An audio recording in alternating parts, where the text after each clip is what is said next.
Hello everyone and welcome into the Friday Walkthrough. I'm Carmody alongside Monte Spiller for a special championship edition today. Your Kansas State Wildcats are Big 12 champions. Boy, was that a fun game.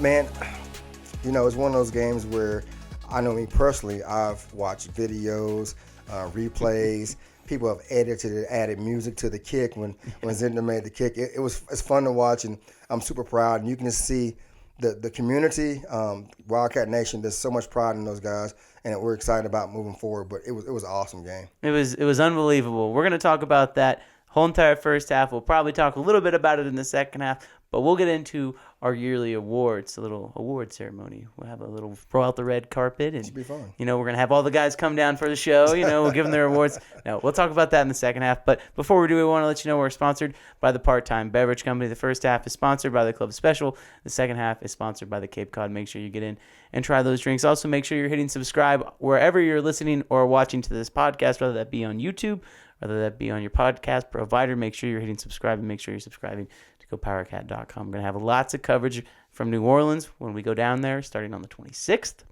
K-State's in the Sugar Bowl, but before they got to the Sugar Bowl, they had to beat TCU. I just got to say this before we start diving into this game.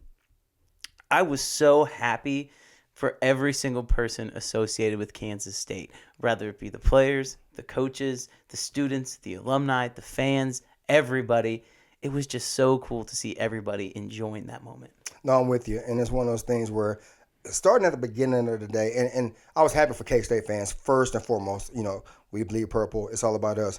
But looking at the big picture, you get college game day there. And then the day before the game starts, you got the crowd behind the panel, and it's mostly K-State. Yeah. And you see the signs, and you hear the people yelling, KSU Wildcats, and it's just so much fun. So that right there got the day started right with the pride. And then, like you said, I didn't go to the game, but me being able to hear it on TV, I don't know what the numbers were, but you could definitely hear the K-State fans 99% of the game, no matter what. If we were on offense, defense, we freaking brought it, and it was awesome. So, yeah. What was cool about it is that is TCU's backyard, literally. Yeah. You know this, but, I mean, that's 15 minutes from TCU's campus, and K-State Nation came out and supported. There was more K-State fans than there was TCU fans. It was close to it being a 50-50 split, but I feel confident when I say that. And for that to happen in TCU's backyard, shout out to K-State Nation. You guys showed up. You were loud. You were proud. It was awesome to see. But as far as the game goes, I mean, just the roller coaster of emotions that take place throughout that game. I want to start in the very beginning. K-State gets the ball, and they don't do anything. TCU gets the ball, a long pass down the side to Quentin Johnston, and that's where I want to start. That matchup with Johnston and Julius Brents. Quentin Johnston had over 100 yards receiving. He had a massive day, but a lot of that came on that first pass. Yeah. Julius Brents really held his own, and he is elevating his stock, but he came up clutch at multiple times throughout the game, including an interception in the end zone, which we'll get to. But I felt like if K-State, when we talked about this, if K-State wants to have success, you got to find a way to limit Quentin Johnston. And although he had a lot of yards, I thought Julius Brents did a great job. He did. And the only, not even negative, but the only thing I kind of noticed, there were points in the game where Mr. Brents, Julius, where he was in great position. And I'm not sure if he was reading the receiver's body language or what, but he should have turned to catch the ball or stay facing the receiver, but he got a few penalties. And it's one of those things where he panicked, but he didn't overly panic. I think some of them were legitimate pass interference, but a couple of them, it could have been no calls, but they still made the calls and put TCU in position to make plays. But like you said, he held his own. He was in position every play. It wasn't like he got beat. Whenever except for the one long pass, they gave up. But whenever he gave up yardage or they advanced the ball, it was based off of pass interference. And like you said, he came up big with the interception in the end zone, and his stock definitely improved. For one, we knew what he could do all year long, but that being the only game on at 11 a.m., national TV, the Big 12 Championship, people took notice. And if they didn't, that's on them. And I want to ask you this, as a former defensive back. I feel like the strategy in college is a little bit different. You can almost get away with with a few pass interference penalties more in college because it's 15-yard penalty. Yeah. Right? Would you rather give up a long touchdown pass or a 15-yard penalty? Like you would probably say if you're beat and you feel like you're going to give up that long pass, do what you can. PR, yeah. Do what you can. In the NFL, not so much, but I also feel like in the NFL they do let them tussle and fight a little bit more because the referees understand, hey, this is a big play. This is a big penalty. I thought some of those penalties, I'm with you, some of those were legitimate. Yeah. But he did a really good job of being in position and keeping on that same theme in the defensive backfield. Echo Boydo gets hurt, but he makes a huge play breaking up a pass in the end zone, which forces a missed field goal after TCU's up 7-0. Mm-hmm. The momentum completely shifts after that. But in his place, Jacob Parrish came in, the true freshman. We'll talk about him later in the show, but he was impressive. He was. He played a lot earlier in games. He came in a nickel situation. When guys got injured, he would go out on the aisle and play a guy, the number one receiver, to the wide side, wherever it may be. We weren't surprised because we knew about him coming out of high school. Mm-hmm. The guy is a speedster. And a lot of people don't know how fast he is, and his confidence is there. He didn't blink, and honestly, we didn't miss a step when he came in. I was watching the game, and I said to myself, I'm not concerned. Mm-hmm. I know the announcer's like, oh, man, true freshman. Yeah, but like, man, this guy can ball. Ain't no panic on his way. So that made me really happy to see him come in and make plays, and I hate that Echo got hurt, but like you said, he made a phenomenal play on that, and think about it, all our DBs played hard. Even when we gave up a pass, they were playing hard, flying to the ball. What's crazy about that play is when Echo breaks up that pass, I mentioned it, Sonny Dykes decides to try and kick a 55-yard field goal. And I remember sitting up in the press box thinking, this is not a good idea. No. This is not a good idea. You either go for this and you get it, or you turn the ball over on downs. Sure, it's kind of a momentum shift, but, you still kind of are hanging around, right? Or you punt the ball, try and pin him deep. He decides to kick the field goal. I didn't agree with that then. I'm happy he did it. Yeah. I'm happy he did it, but they miss it. K-State gets the ball back immediately, goes down and scores a touchdown. Will Howard on the day, 18 of 32, 199 yards, 2 touchdowns. Maybe his prettiest ball went to Malik Knowles on that drive. Yes. We're going to talk more about Will, and we've talked a lot about Will. But it felt like after that missed field goal, K-State was going to be in business. Yeah, you knew it. And like you said, I was surprised he went for the field goal. TCU has a good running game, and Max Duggan's a big boy, so he's good at running the ball as well, as we saw late in the fourth quarter. But when you go for the field goal, go for the points, great. And unfortunately for us, he missed it, momentum swung, and you could just feel the confidence of our offense every play. We were in control, and I think the crowd knew, okay, you gave K-State a chance. And when you give us a chance, we make you pay. And they did. It is incredible how they responded. It was like they saw that little sliver of light and they took advantage of it. I thought that was outstanding. Again, Ben Sinnott with the touchdown pass, or the touchdown catch, He had another outstanding game, not only catching the ball, but blocking as well. I thought the offensive line did tremendous. Deuce Vaughn on the day with 26 carries, 130 yards, and a touchdown. Was kind of bottled up until that last long run. Mm-hmm. But again, the offensive line, that's just kind of what we've seen. Continuously pounding and pounding and pounding. And sure enough, it paid off because at the end, there they were with a chance to win the game. I thought it was tremendous. And the offense did what it had to do. It wasn't spectacular, but when you're going up against the number 3 team in the country, you just have to do what you got to do. And I thought on the day, Colin Klein's play calling was efficient. It was creative, and it was effective. Yeah, and like I said, we found a way. And going back to Colin, it's one of those things where I remember at the beginning of the season, first 3 games, people were criticizing him. It's so vanilla. What are you doing? He's not good at his job. Why do we hire him? And that's just people being people. We know the game of football. It takes time to develop your way of play calling and find out what works for you and find out what works for the guys you have in place. He started with Adrian. He finished with Will, and he did a phenomenal job of mixing up the play calls. Guys were open. And even when we didn't connect, guys still open, and I guarantee they can see up in the box like, we're coming back to this. We didn't connect this time, but come back to this. And Colin, they were flashed to him on TV, me watching at home, and he just looked so confident. Yeah. And that makes me happy. You're happy for Colin, right? I mean, it's just so cool. He's the one leading the charge in the last Big 12 championship.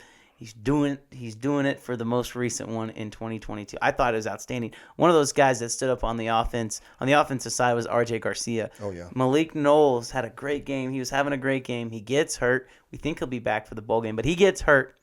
RJ Garcia, the redshirt freshman, comes in, basically takes the spot. The best play of the whole entire game for me on the offense was the touchdown pass to RJ. If you go back and look at that play, if you haven't gone back and watched the game, first of all, you need to. But go back and look at that play. They're in a 4-receiver set to the right side. They're all in a bunch formation. And it's just such an amazing, outstanding play call and design because you have everybody in one spot and they just go to the opposite place and make the zone coverage of the defense basically pick who you're going to try and defend. They left R.J. Garcia open. He ran a post route. Will Howard fit it right in the perfect spot. His ability to go up and high point that football, to me, was the most impressive part about that route. But just understanding, not only having an understanding of the playbook, but knowing that you're one play away from being into the game. He had 6 catches coming into the game on the season. Makes arguably the best catch, the biggest catch of the year for K-State. Outstanding performance. No, he did, and that's one of those things where people talk about, oh, you're one snap away, and it's true, But who thinks you're one snap away in the Big 12 championship game? Yeah. And he came in and he didn't blink, and it was one of those things where Colin drew up a great scheme, forced TCU to kind of dictate or basically tell you what they were going to do, and they had miscommunication, and he benefited from it, and he didn't drop the ball because people don't understand when you're that wide open.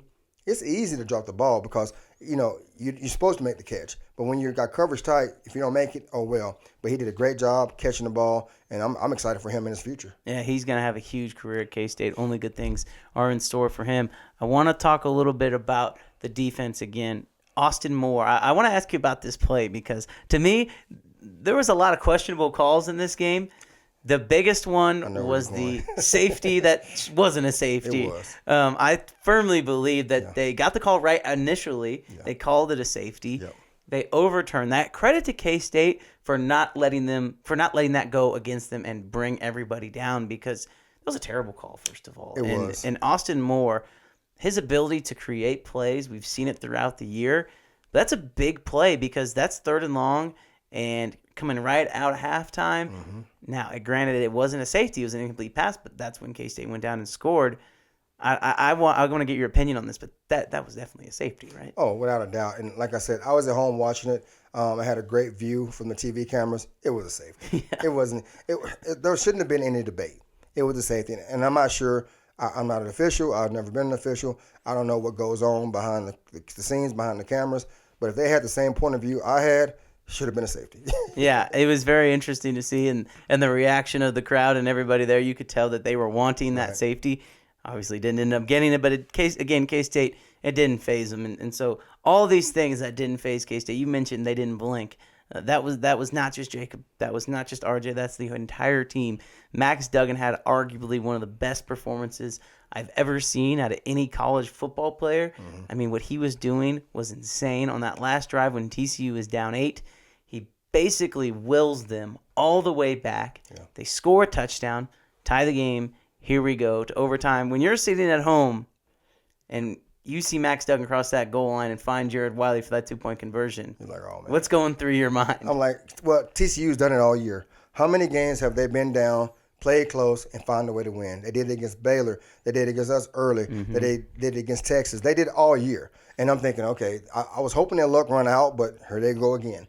And it's, the crowd was with them, their crowd, the momentum shifted. And it's, first of all, Max Duggan, man, hats off to you. Yeah. You play. And it's funny because people have likened him to Team Tebow, but his build, and he doesn't have he honestly has a better arm than Tebow, in my opinion. But just watching him, the play breaks down, nothing's open, and it's taking off and finding yardage.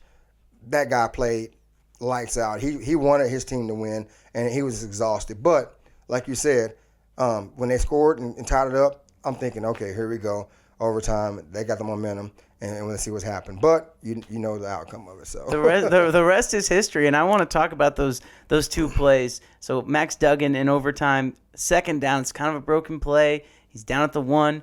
3rd down, K-State stuffs him. Main reason on that play is Uso Somalio, the transfer from Garden City. Yes. On that play, he gets hurt. On comes Damian Alalio, former Manhattan High product. Yep, Manhattan High. 4th down, he eats up a double team. Felix Anyudike-Uzomah cuts through the C gap. He was actually responsible for the outside of the tackle. He cuts through and comes on the inside gap and just absolutely blows up the play. Eli Huggins is right there. Daniel Green is right there. K-State gets a stop. I mean, everything from Damian Alalio being in the game to Felix knowing what play was coming and basically going out of his assignment because he knew exactly what the play was going to be. you could not have drawn up a better sequence of event for that K-State defense. You're right, and coaches have said it for years, and coaches will continue to say it. Big-time players make big-time plays in big-time games, and we had 4 or 5 big-time players on defense stand up and shut down TCU when it was needed, and that ended up giving us opportunity to win the game. Yep, and of course the rest is history, like you said. The offense comes out, gets the first down. When Deuce Vaughn ran for the first down on the first play, I think everybody knew. Everybody knew, okay, it's over. And here comes Ty Zentner smiling from ear to ear. Love it. That had to have been a great feeling as a fan at home, seeing your kicker who hasn't missed all year grinning because you knew what? This game was over. I was so happy once he made that kick through the uprights for all of K-State Nation, but especially for those players because they deserved it. It was truly an amazing experience. It was, like I said, Mr. Zentner, I don't know if he's going to be on an NFL team next year. Mm-hmm. I'm not sure which team is going to take him, but whoever gets him, they're in for a doozy. The kid has personality. He can do it all. He can punt, kick off, you name it, and he's a great teammate. And like you said, there's a difference between cocky and confident. He was confident. And when you see him got that smile, that smirk on his face, you can't help but get chills and be like, let's go, baby. Let's go. It was a great game. It was a great kick. That's a game that K-State Nation is going to be talking about for a long time. Unfortunately, we don't have all day to talk about this game. We'll come back for the second half and give you our season awards, and we'll be back after this short break. Welcome back, everybody, to the Friday Walkthrough. I'm Cole Carmody alongside Monte Spiller. We're sponsored by our friends at the Part-Time Beverage Company. The first half sponsored by the Club Special. The second half is sponsored by the Cape Cod. Now that we got a chance to break down K-State winning the Big 12 championship against TCU, it's time for the moment that everybody's been waiting for. We said all the players were in the doorway. Oh, wait, they're not here? Okay, never mind. We're going to give out our yearly awards. Lots of guys are going to be mentioned in this segment, but it's because they're all worth it. There's truly is so many guys that are deserving of recognition on this team. I mean, everybody from the practice squad players to the guys who were on the field at the very end of the game. So many guys played a part in K-State winning the Big 12 this season. I want to start with the unsung heroes. Unsung hero on offense for me, KT Leviston at the left tackle position. This is a kid who many weren't sure if he would even start the season at left tackle. Came in, solidified that spot.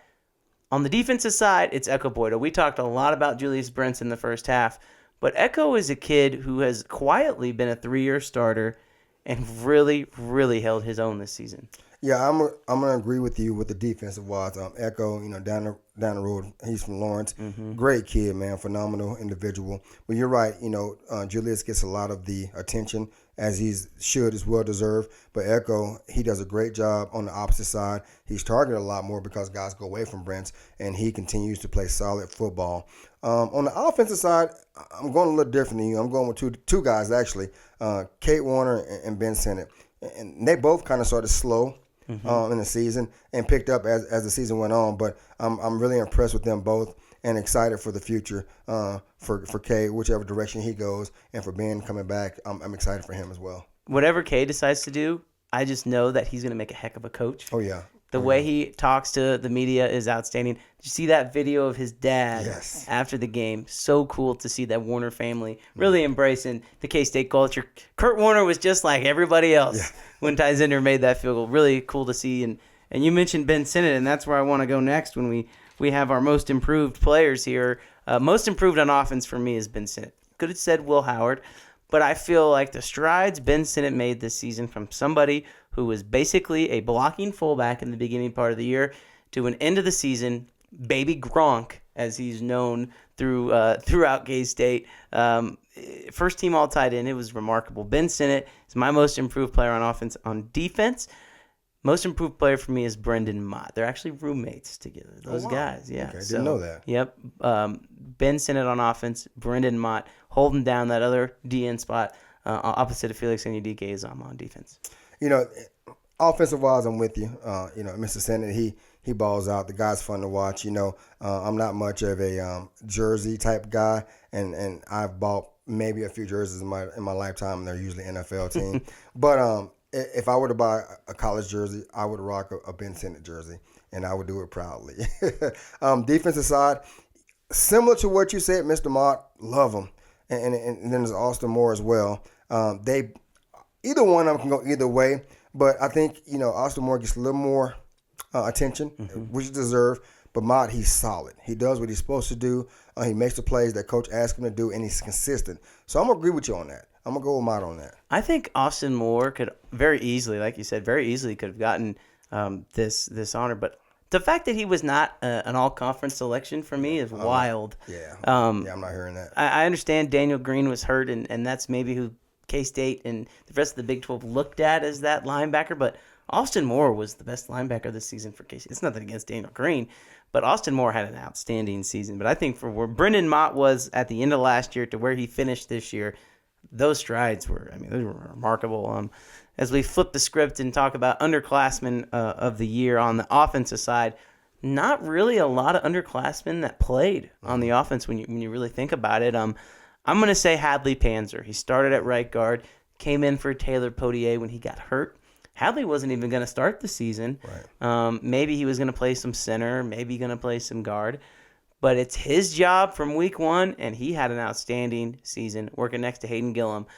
The 3 interior linemen, all Kansas kids. Says a lot about Connor Riley and that offensive line, but I thought Hadley Panzer had an outstanding season, And on the defensive side, there's multiple guys you could choose. VJ Payne is an option, stepped in at the end of the season for Sincere Mason. Good choice. But I'm going to say Jacob Parrish just for what he was able to do, not only in the Big 12 championship game, but really being that nickel and that third corner who was able to come in, stabilize things. Hadley Panzer and Jacob Parrish are my underclassmen of the year. I love both choices. Defensive-wise, I'm going to piggyback off of you. Jacob Parrish, in my eyes, hands down, stepped up. And not just the Big 12 game, but other games as well when we needed him. And he didn't blink. The guy, he looks like he belongs. He's fluid. There's no panic. He's one-on-one with no safety help over the top. And never once he looked like, oh, man, give me help. The guy can ball. So, absolutely, he is my defensive guy. And on the offensive side, I love the fact that you are giving – the O-line some love. A lot of time people forget the O-line, and that's a great choice. And you mentioned Mr. Gillum. Shout out to Plainville, Kansas. Yep. Grant Stevens is a good buddy of mine. He's a coach out there, so he's doing a great job at Plainville. But my guy is DJ Giddens. He, DJ is one of those guys, if you didn't look at the roster and see the red shirt freshman by his name, you would think he was an upperclassman. Yeah. And he plays like a grown man. So my choice for offense is DJ. DJ Giddens might look like the most next-level guy on the field when he's out there for K-State. Yeah. I'm sure opposing coaches, when DJ Giddens runs onto the field, like, this is the guy they have behind Deuce Vaughn? Really? Yeah. Shouldn't even seem fair. It's amazing how a kid like Hayden Gillum from Plainville, Kansas, like Hadley Panzer, Lakin, Kansas, DJ Giddens down the road in Junction City. Yeah. I mean, all these Kansas kids come together and they form something special at K-State. As we talk about Newcomer of the Year on offense, I want to talk more about DJ Giddens because he is my Newcomer of the Year on offense. Again, it felt like the number 2 running back position coming into the season was a little questionable. You really didn't know who it was going to be. Is it going to be this guy? Is it going to be this guy? And DJ Giddens says it's going to be me. And he came in when he needed to. Beginning of the year, he didn't play that much. No. It was almost like the coaches weren't sure what they had. Yep. But to me, he made his mark in that game against Iowa State when Deuce Vaughn got hurt, and they relied upon DJ Giddens to get those late first downs to help spark the offense. I cannot tell you how much DJ Giddens improved this year and how special he's going to be at K-State. No, I'm with you on that. Offensive-wise, he is the guy. He earned that job, because it was wide open from summer, spring, and going into fall camp. He understood what needed to happen, and he earned that job, and he showed the coaches that, hey, you made the right choice. Mm-hmm. On the defensive side, again, a lot of newcomers on the defense. Yeah. Maybe Josh Hayes, maybe Drake Cheatham. I'm going to pick another safety and say Kobe Savage. Yeah. This is a kid as well. He just came in. That very first game against South Dakota, he announced his presence with authority, coming down, laying the wood. That is a hard-hitting, throwback-style safety. To me, he's a Newcomer of the Year. Yes, the late-season injury it sucks for him, but he's going to come back. I am so excited about Kobe Savage's future at K-State. He's going to be an NFL-level player. To me, he is the Newcomer of the Year on defense. I agree 100% on you. His last name alone should win it. Savage. He's built to be either a safety or a linebacker. That name by itself. But no, I'm with you. He plays with a sense of urgency. He brings the wood. He flies around. He looks like a guy that's been on the team for 4 years rather than his first year. So he absolutely deserves that. Honorable mention, Josh Hayes. Oh, yeah. I think Josh Hayes is right there because we didn't really know what to expect with Josh. He was going to play cornerback. Is he going to play safety? They're like, he comes into spring ball and they say, actually, we know you wanted to play corner, but we're going to have to move you to safety. Never played it in his life.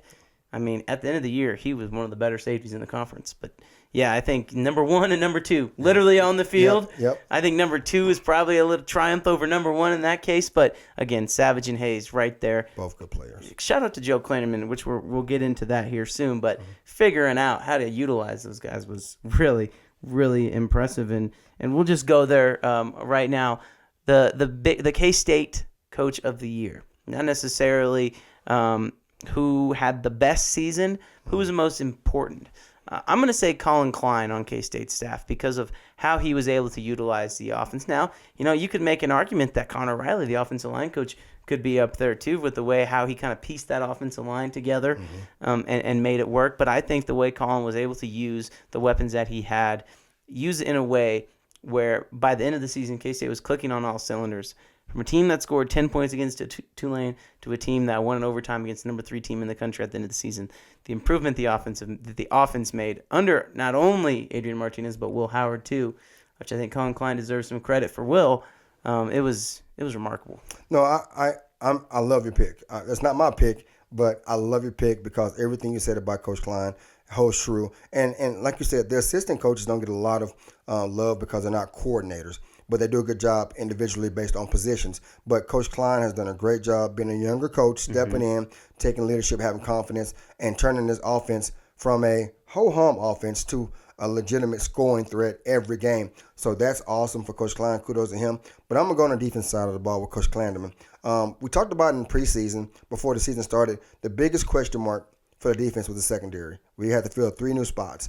And 2 of the guys we talked about, Josh Hayes and Kobe Savage, showed up and solidified those spots. And then you had Cheatham and a couple other guys in there as well. And he did a phenomenal job not having ultimately 5 new guys playing 3 different positions and getting them ready to play each game and playing fast, playing smart, and knowing where to be. And then even later in the year, when injuries occurred, plugging in young guys and not really missing a beat. Van Malone also, honorable mention here. Absolutely. He's got to be a head coach soon. There's a lot of openings right now at the FCS level, the lower Division I level. Somebody give Van Malone a shot. His time is coming. He totally deserves an opportunity to lead a program. So, yes, Colin Klein, Joe Kleineman are the picks. Let's move on down the line here to play of the year. Now, multiple plays that we could pick, but I think the play of the year for me, probably for you as well, the goal line stand, just what that meant. I mean, that's the best goal line stand since 2011 against Miami. I don't know if you remember that game. Trey Walker. Absolutely. Trey Walker. Shout out Olathe North on that one. Yeah, the goal line stand to me is the play of the year. Oh, yeah, I'm a defensive guy. Come on now. You know it's going to be the goal line stand. That was phenomenal. Trust me, if people didn't know me, the way I was yelling at the TV when that happened, would have swore I was crazy. But that was play of the year. Easy for me. Yep. Easy. I'm with you. Now we go down to the game of the year. That's not the Big 12 championship game because I think that would be both of our answers. Game of the year, not the Big 12 championship game. For me, it's the game against Oklahoma. After the loss against Tulane, nobody really knew where K-State was headed. Yeah. But Adrian Martinez literally put the team on his back in that game, played the best game of his career. Mm-hmm. That, to me, is the game of the year. I understand that Oklahoma did not finish how people thought they would, but they were a top 10 team at the time. K-State broke Oklahoma. To me, that is the game of the year. That was one of our best games and fun game, but I'm going to go a little bit different. I'm going to go Oklahoma State game. As I like to call it, the coming out party for Mr. Will Howard, or let me introduce myself to you guys, or reintroduce myself to you guys. Hey, I'm Will Howard. Nice to meet you. I'm going to be here for a while. I get used to it. So that's my game of the year. The offense play, I can't even remember how many points we put up, and the defense ultimately shut Oklahoma State out. So that was the game for me. K-State literally broke Oklahoma and Oklahoma State. Yes, they did. Oklahoma was destined for, 8-9 wins on the season. Mm-hmm. They get 6. Oklahoma State, maybe Big 12 championship. They finished 7-5. K-State broke both Oklahoma and Oklahoma State. Remarkable to see. Let's get into the final 2 awards as we wrap up the show here. The offensive and defensive MVP. Now, I'm sure that you and I probably have similar thoughts. I'm going to say Deuce Vaughn for the offensive MVP. You could have said Will Howard. I don't think anybody would have batted an eye. maybe even could have said Cooper Beebe the way he performed on the offensive line. But people take Deuce Vaughn for granted because he is a special, special player. You do not do the things he does to opposing teams. Most running backs are not able to do that. Just because it's one-on-one, it's like there's nobody there for Deuce Vaughn. The way he's able to make people miss, get in space, and run between the tackles. Deuce Vaughn had more rushing yards this season than he did last season, and he had a breakout season last year. I believe he's less than 1,400 yards away from being the all-time leading rusher at K-State. We don't know what his future holds, but I will tell you that Deuce Vaughn is a special player, and he's my offensive MVP. It's like you're psychic or something. How do you do that? No, he's my guy as well. Everything you said, I 100% agree with. The guy is so fun to watch. I don't know what his future holds if he chooses to go forward to a pro career, if he comes back for another season. But the guy is special. I've been very thankful that he chose K-State, and the K-State Nation feels the same way. But he is absolutely my offensive MVP. Defensive MVP, for me, a lot of different guys you can pick. Yeah. I'm going to go with Felix Anudike-Uzomah. Probably the popular pick, but the way he's able to fight triple teams and double teams, it never ceases to amaze me. He's got an insane motor. He's going to play in the NFL. He's going to be a really good NFL player. He is the Big 12 Defensive Player of the Year. Well, goodness, he's the Friday Walkthrough Defensive Player of the Year, too. Yeah, how can you go against the Big 12 Player of the Year? I'm saying I'm with you. It's one of those things where this guy demands double teams and triple teams every week. And it's one of those things where if you watch him play, his repertoire of moves are NFL caliber. I'm not sure who he studies. I'm not sure who he works with, but he is so good with the push-pull, with the spin move. He sets guys up. He'll dip inside. The guy has it all. He's not just a bull rush guy. He's a finesse guy. And one thing I love about him, too, on screen plays, he turns and runs down plays. He finishes. He just doesn't pass rush. He is a complete player. So any team, not just in the Big 12, in college football, would love to have Felix on their team. So he's our guy. There's so many guys that are worth everything, like we talked about at the top of this segment. But what a great season for Kansas State! What a great season for the Kansas State fans! Thank you all for being along for the ride. We're not done yet. We got at least one more show as K-State gets set to take on Alabama in the Sugar Bowl. We will talk to you next time with the K-State Alabama Sugar Bowl preview right here on the Friday Walkthrough.